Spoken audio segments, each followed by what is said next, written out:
the difference. God's the same. He's the same yesterday, today, and forever. He's the same God in Africa or, Zimbabwe or Mexico as he is here.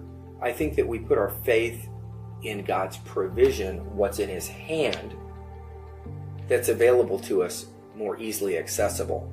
So if somebody comes up and says, oh my gosh, you've broken your leg, we're like, oh my gosh, we need to run you to the hospital real quick.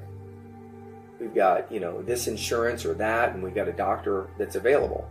Well, the person who doesn't have insurance or doesn't have access to the doctor, they command the bone to fuse. And when somebody dies, we have a tendency to have a faith level that puts focus in on the doctor instead of the great physician, Jesus. And if we would put our faith back into Jesus, I think we would see a whole lot more miracles in the United States. Wherever we go, we see miracles. And yet we go into churches where they never see miracles, yet the minute God sends us there, he shows up because he's the same.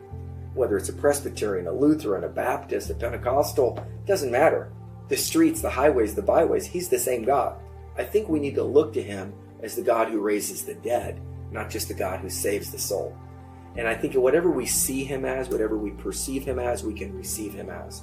If we see him as the God who raises the dead, who raised his own son from the dead, who raised all the prophets from the dead when Jesus died on the cross, I think we'll see a whole lot more of the God who raises the dead in the here and now, if we'll just believe him for what he said.